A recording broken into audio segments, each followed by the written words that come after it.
3, 2, 1. Hello, my name is Brian Thornburg. I'm a Deputy Warden at Joseph Harp Correctional Center. I'm here today to say a special thanks for all the things that your congregation has done for this facility. I would specifically like to thank Coach Daniels and Coach Beavers for coming out and giving us their time once a week. It's made a significant impact on the lives of some offenders out at this center.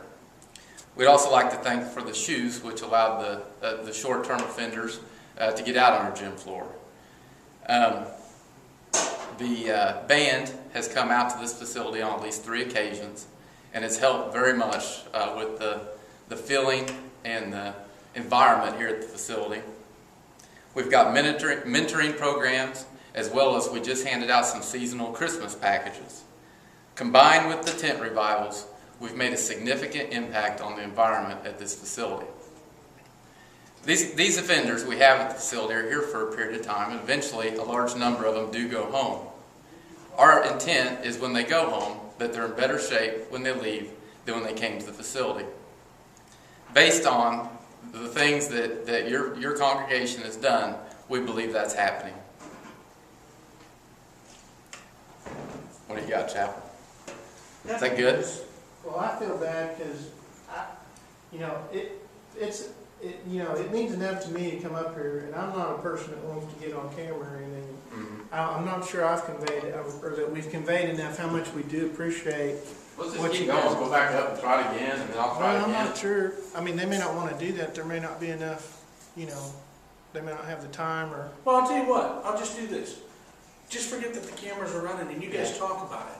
Just like you're doing right now, and we'll cut it. And we can cut and edit. I mean, because it doesn't have to be a formal thing. Just hey, man, thank you guys so much for coming out here. Right. The impact that it's had on the yard here is tremendous. Well, and we have 1,372 offenders at this facility, and a large percentage of them are going to go home in 5 years. Mm-hmm. And we do assessments, which we kind of know what's wrong with them. They're missing part of their lives, and they've got things in their life that aren't normal, which has placed them in this facility. And we try to pick up on those things, and we try to address them, bring them back into what society wants, so when they go home, they can get that job, have that family, and have that car, and pay the taxes, and not come back. Well, I know one thing that I came to work on Saturday, and I watched 2 volunteers coming in to the facility, and this was during the time that visitation was going on the yard, and I thought to myself, you've got to have a severe dedication and a want to come in here and talk to these offenders and get the word across to these offenders, because they had to go through the entire process of the visitation process shakedown, and then once they went through the visitation process, got through the X-ray machine and came through the metal detector and went up to the actual control room door, then they had to wait an additional 15 minutes for staff to come out and get them ready and bring them in. And I thought to myself, and I do every time I see those people, thank them for being here, because it takes a lot. It's hard enough for a staff member to get in here, let alone one of the volunteers. And it takes a lot from a person. And when I look at those people, it inspires me to know that they're committing that much of their time to come out here. And even if it changes one person, that's the thing that is important to me. Well, and the thing about it is that that one person could be your neighbor. Absolutely. When they get out of here, it could be your neighbor. Absolutely. And the amazing part to me is that most of these people are coming in when we're going home. Exactly. And the majority of these people have worked all day and have professional, good jobs. And instead of going home, they're coming out here to try to make a difference. I really appreciate that, because we're meeting them on our way out. And just having more people from the community giving a positive influence on these guys for more hours during the day, it has to make a difference. Absolutely, absolutely. And there's no way that we could accomplish 1/5 of what we accomplished right now if it wasn't for our volunteers stepping up and making that commitment. There's so many programs that we wouldn't be able to offer if those volunteers weren't here. And I would, I can't say for that definitely that we would have more problems on the yard.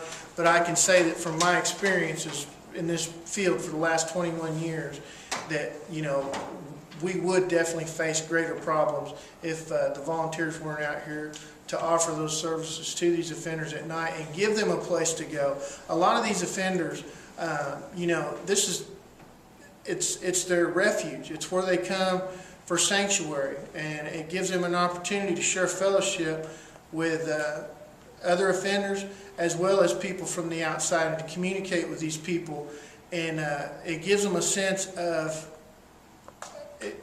it's hard to say, it gives them that sense of being human again when they feel like they've been, you know, shut down and locked up. It gives them a little bit of a sense of freedom, just being able to talk to somebody and communicate with somebody that's not in a uniform or not an authoritative role with them. Almost like a connection to the outside. Absolutely, that connection.